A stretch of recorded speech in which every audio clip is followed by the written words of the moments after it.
Fillimisht marrim gota, unë përdor gota në formë rrumbullake. Që t'ja ruajmë formën mirë ëmbëlsirës, në secilën gotë do të shtrojmë nylon foli, duke e shtypur mirë që t'na merr formën e mirë ëmbëlsira.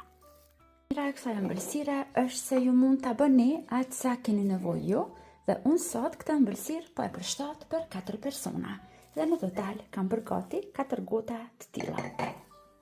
Tani vazhdojmë që ta përgatisim kremin. Në një enë më të madhe dhe më të thellë, do të shtojmë 300 ml krem pana për ëmbëlsira. Por bëni kujdes, kremin pana gjithmonë duhet që ta përdorni direkt nga frigoriferi, duhet të jetë i ftoftë që të shtrëngohet me njëherë. Tek kremi pana do të shtojmë 3 lugë gjella me sheqer. Vazhdojmë rrajmë me mikser për 3-4 minuta në shpejtësinë maksimale derisa të sigurohemi që kremi është trashur mirë.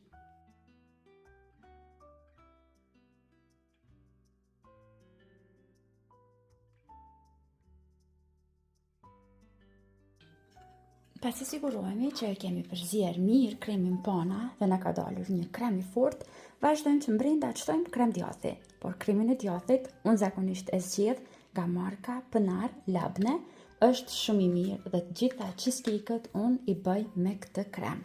Vazhdojmë tani që brenda për 300 ml të shtojmë 300 gram krem djathi. Shtojmë përsëri përzijem me mikser edhe për 2-3 minuta tjera derisa të dy kremat na lidhen mirë.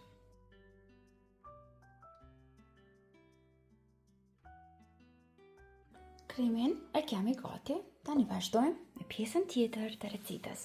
Tani do të marrim 2 banane, do t'i prejmë copëza më të holla dhe do të vazhdojmë që t'i rendisim në pjatat ku kemi shtruar nylon foli, pra do t'ja japim formën e pjatës.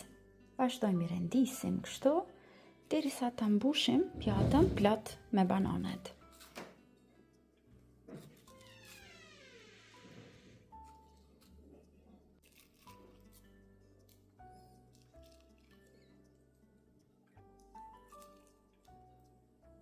Si i kemi renditur në këtë mënyrë, nga kremi që kemi përgatit, shtojmë një shtresë të hollë me kujdes tek bananet.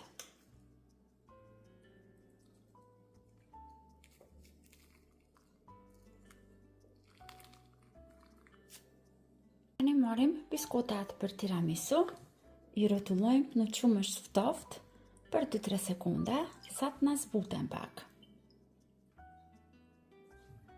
I ndajmë në gjys, i shtojmë në mes, i mbulojmë me krem.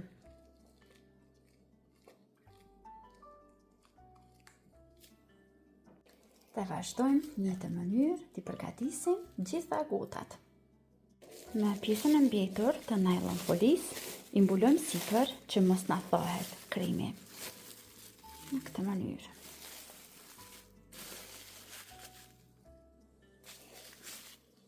Dhe tani lejojmë që të ftohen në frigorifer për 1 orë mos paku, të shtrëngohen pak që të ruajnë formën mirë dhe vazhdojmë t'i shërbejmë dhe t'i dekorojmë sipër.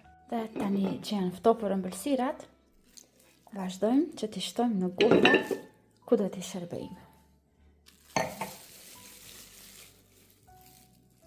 Tani sipër do t'i shtojmë nga pak çokoladë të shkrirë. Dhe të dashur miq, ëmbëlsirat janë gati. Gjithçka që ka mbet tani është që të vazhdojmë dhe t'i shijojmë.